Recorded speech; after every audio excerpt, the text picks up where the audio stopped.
جو جتنے کی دعوت دے گا اکیلا بھی آئیے گا، اور بغیر دعوت کے 20 آدمیوں نے کہا کہ 20 آدمی کے کھانے کے لیے ولیمہ کی دعوت ہے آپ کو. بولنا اگر سے نہیں آیا ان کو، وہ کہتا ہے کہ 20 آدمی آئیے. تو 20 کون ہوگا؟ وہ لڑکی والا منتخب کرے گا. وہ 20 میں کون کون ہوگا؟ اپنا بھی شمار کریں گے وہ 20 میں، ڈرائیور کا بھی شمار کریں گے وہ 20 میں. اب اگر 21 آدمی آ گئے، ایک زیادہ آ گئے، وہ اس کی دعوت نہیں ہے. رسول اللہ نے فرمایا من دخل بغیر دعوت دخل سارقا خرج مغیرا.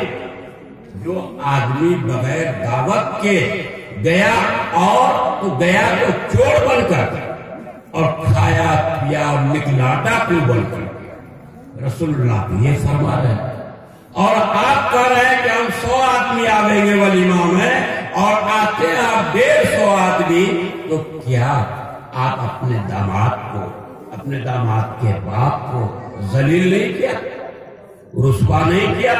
150 آدمی آ کر کے اس کو دنیا بھر کے پریشانی میں ڈال دیا ہے، اور اس کے بعد اندر گالی کتنا دیتا ہے وہ آپ سب لوگ جانتے ہیں، سب لوگ جانتے ہیں.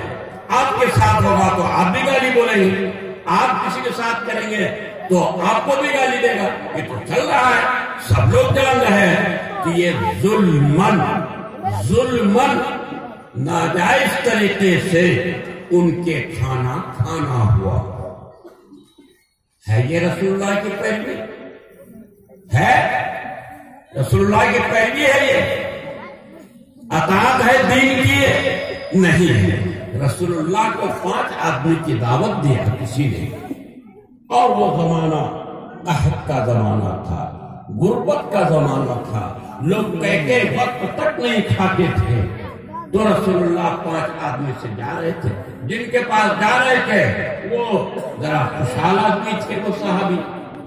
تو ایک آدمی آپ کے ساتھ چل پڑے، کچھ پوچھتے ہوئے وہاں اس کے دروازے تک پہنچ گئے. تو رسول اللہ نے کہا گھر والے سے، میزبان سے، کہ ہم 5 آدمی تو تمہارے مہمان ہیں، یہ ایسے ہی میرے ساتھ آ گیا ہے، اگر تم اجازت دو گے تو ساتھ چلے گا، تو یہاں سے وہ واپس جائے گا. سمجھ گئے؟ گھر والے نے کہا یا رسول اللہ، یہ تو میری خوش قسمتی ہے کہ آپ کے ساتھ ہی آئے، اس کو کھانا کھلاویں گا. بشاشت سے، خوش دلی سے اجازت دے دی. نہ یہ کہ میں نے جب لے آیا ہے تو آئیے، یہ کوئی اجازت نہیں ہے، یہ کوئی اجازت نہیں ہے. جب آ گیا ہے تو چلیے، یہ کوئی اجازت نہیں ہے، اس کو اجازت نہیں کہتے. سمجھ رہے ہیں؟ تو آپ تلاش کریں ایک موضوع کو دیکھیں، اور دیکھیں کہ کہاں رسول اللہ کی پیروی ہو رہی ہے. ہو رہی پیروی؟ کہیں نہیں ہو رہی پیروی.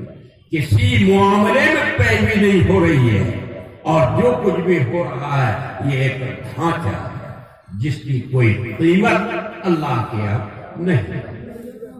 تو یہ چند باتیں میں نے عرض کیا ہے. آپ لوگ کوشش کیجئے کہ جہیز سے گریز کریں، جو سراسر دین کے خلاف ہے. بارات سے گریز کریں.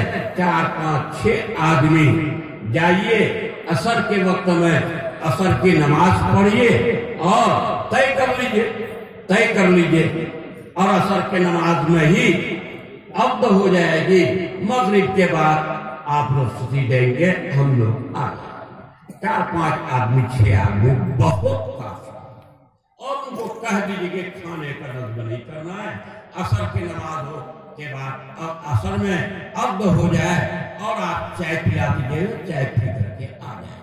خاندان کے خاندان بیٹھ کر کے اس مسئلے کو حل کریں کہ ہم لوگ طے کرتے ہیں کہ ہم لوگ بارات نہیں کریں، ولیمہ کریں گے، ولیمہ میں ہم لوگ شریک ہوں گے. ولیمہ میں ایک وقت کا کھانا ہے، ایک وقت کا۔ رسول اللہ نے ولیمہ کیا، ایک وقت کا کھانا کھلایا۔ کتنے کا؟ ایک وقت کا۔ کون سی؟ گوشت روٹی۔ کبھی آپ نے،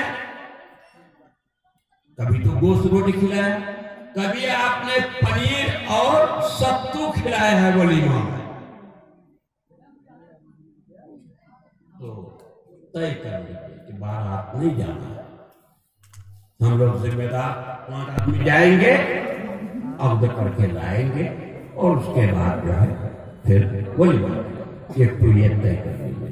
دوسری بات یہ طے کر لیجیے کہ کسی بھی قیمت میں ہم کو جہیز نہیں لینا ہے، اور لڑکی والے کو کہیں گے کہ اگر آپ دیں گے بھی تو ہم واپس کر دیں گے، کیونکہ یہ ہمارے رسول اللہ کا طریقہ نہیں ہے، اور عقلاً بھی، عقلی طور پر بھی آپ سوچیے، اللہ نے عقل دیا ہے نا، لڑکی والوں سے کیوں لیتے ہیں؟ لڑکی شادی کر کے آپ لاتے ہیں، آپ کے گھر کا بہو اور ایک ممبر ہے، وہ آپ ہی کے گھر میں اس کو مرنا جینا ہے، آپ کے فیملی اور آپ کے گھر کا ایک فرد ہوا، وہ آ کر کے آپ کے رہتی ہے، پھر الگ سے ان سے کیوں لیا جاتا ہے؟ لڑکی کو تو لے جاتی ہو کہ بھئی ہمارے پوسا پالا لڑکا رہا ہے، کچھ دے اس کا بدلہ۔ یہ لڑکی والے کا احسان ہے، انہوں نے تعلیم دیا، تربیت دیا، پرورش کیا، اور اس لائق کیا کہ آپ کی بہو بن سکے۔ یہ تو اللہ کا شکر ادا کیجیے۔ الٹے اس پر لیا جاتا ہے، کیوں لیا جاتا ہے؟ آپ تلاش کیجیے، اپنے سوال کیجیے، اپنے سے سوال کیجیے کہ کیوں لیتے ہیں ہم وہ لڑکی والوں سے، جب رسول اللہ کا، دین کا، شریعت کا اس کا کوئی اجازت نہیں ہے، اور عقل کے اعتبار سے بھی ان سے نہیں لیا جانا چاہیے، تو پھر کیوں لیتے ہیں؟ بھائی یہی سب وجوہات ہیں، شریعت کے دائرے سے نکل کر عمل کرنے کے وجوہات ہیں۔ آج بڑی تعداد میں لوگ پریشان ہیں، بہت پریشان ہیں۔ پریشانی ہے، کسی کے بچے ناکارہ ہو گئے، کسی کے بچے 73-76 ہو گئے، کسی کے بچے اور کچھ ہو گئے، کچھ ہو گئے، اور جو بچے کھچے ان کا پیسہ ڈاکٹر کیا جا رہا ہے، ان کا پیسہ تھانے میں جا رہا ہے، ان کا پیسہ کچہری میں جا رہا ہے۔ یہ کیوں ہو رہا ہے؟ یہ وہی رسول اللہ صلی اللہ علیہ وسلم کے راستے کے خلاف چلنے، اللہ کے بتائے ہوئے طریقے کے خلاف چلنے۔ وہ کہا ہے پرسن کے نصیبہ کعبہ ہے، میں ڈر رہا ہوں کہ تم کعبہ کو نہیں پہنچ پاؤ گے۔ کیوں؟ جس راستے کو تم اختیار کیے ہو، یہ راستہ کعبہ کا نہیں ہے، یہ راستہ تو ترکستان ہے۔ یہ راہ کیا تمہیں ترکستان ہے، جس راستے کو تم نے منتخب کیا ہے وہ تو کعبہ کے علاوہ دوسری طرف جا رہا ہے۔ تو اس لیے مجموعی طور پر جس راستے کو ہم لوگوں نے منتخب کیا ہے، یہ راستہ نجات کا راستہ نہیں، نجات کا راستہ ہے ہی نہیں۔ یہ بھی دیکھتے ہیں ابھی، یہ جو چندہ دیتے ہیں آپ لوگ، تو اگر آپ چاہتے کہ ہمارا اعلان ہو، ہمارے نام کا اعلان ہو، نیکی گئی آپ کا، نیکی آپ کی گئی۔ محدثین کی بہت بڑی تعداد اس بات پر متفق ہے، کسی نے عطیہ دیا، وقف کیا، اور وہاں اپنے نام کا اعلان کرایا یا اپنا نام کا بورڈ لگایا، نیکی گئی صاف، کچھ نہیں ملنے کو ہے۔ اس لیے چندہ تو بھرپور دیجیے، لیکن یہ کوشش ہر ممکن کیجیے، ان کو کہیے کہ میرا نام اعلان مت کیجیے۔ ایک تو یہ مدرسے میں لوگ بیٹھے ہوتے ہیں، آئیے خاموشی سے رسید کٹائیے اور جائیے۔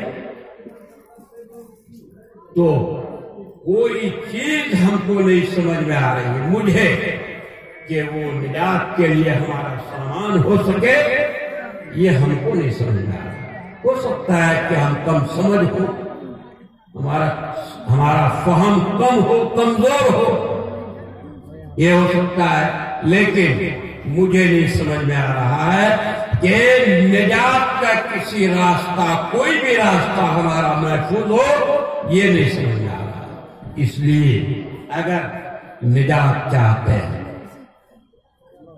سمجھا نا، اگر نجات چاہتے ہیں، یہ تو طے ہے کہ مرنا ہے، طے ہے نا، اور جانا ہے۔ اور آپ ایک بات اور ہم کو بتائیے، اللہ رب العزت ہر وقت دیکھتا ہے کہ نہیں دیکھتا؟ اللہ رب العزت ہم لوگوں کو دیکھ رہا ہے یا نہیں؟ رات کی تاریکی میں نہیں دیکھ پائیں گے؟ ارے رات کی تاریکی میں نہیں دیکھ پائے گا اللہ تعالیٰ؟ کیا دیکھیں گے؟ وہ یہ بھی پتا رہے ہیں کہ اللہ تعالیٰ رات کو بھی دیکھتے ہیں، دن کو بھی دیکھتے ہیں، مکان کے اندر میں رہنے والے کو دیکھتے ہیں، تہہ خانے میں رہنے والے کو دیکھتے ہیں، فضا میں جو اڑ رہا ہے اس کو بھی دیکھ رہے ہیں، سمندر کے تہہ میں جو ہے اس کو بھی ہر وقت دیکھتے ہیں اور مسلسل دیکھتے ہیں، اس کے دیکھنے میں کوئی چوک نہیں۔ سمجھ گئے؟ ہم کیا کیا کرتے ہیں، کیا سوچتے ہیں، وہ سب اللہ تعالیٰ دیکھ رہا ہے، ٹھیک ہے؟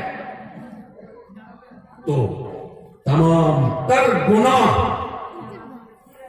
اللہ کے نظروں کے سامنے ہم کر رہے ہیں، جتنے بھی گناہ کر رہے ہیں سب اللہ کے نظر کے سامنے کر رہے ہیں۔ ایک مثال میں دیا کرتا ہوں، ذرا بتائیں، ایک میاں بیوی ہے اور اس کے سامنے ان کا ماں باپ بیٹھا ہوا ہے، لڑکا کا ماں باپ سامنے بیٹھا ہوا ہے، ان کے سامنے ان کا بیٹا ہے اور بہو ہے، تو میاں بیوی آپس میں مذاق وغیرہ کرے تو کرنا جائز ہے نا؟ جائز؟ یہ بھی نہیں پتا؟ ارے میاں بیوی آپس میں مذاق کرنا اس کا جائز ہے، ہنسی مذاق کرنا جائز ہے، کرنا چاہیے تاکہ بیوی کا دل خوش ہو، بیوی بھی تھوڑے بہت مذاق کرے تاکہ شوہر کا دل خوش ہو جائے، یہ تو جائز ہے۔ اور حدیث میں ہے نا، یہ وہ ہوتا ہے کہ تم ان سے ہنسی مذاق کرو، وہ تم سے ہنسی مذاق کرو، یہ تو جائز ہے۔ اور بعض دفعے مندوب بھی ہو جاتا ہے، مستحب بھی ہو جاتا ہے، یعنی اگر کوئی سخت بات آپ نے کہہ دی ہے، آپ کو احساس ہوا کہ میں نے زیادہ سخت کر دیا، تو دوسرے وقت میں ہنسی مذاق کے ذریعے اس کو راضی کرنا، ٹھیک ہے؟ یہ جائز عمل ہے کہ میاں بیوی آپس میں ہنسی مذاق کر سکتے ہیں اور بعض دفعے کرنا بھی چاہیے۔ تو باپ اور ماں دونوں بیٹھے ہوئے ہیں، ماں باپ کے سامنے دونوں میاں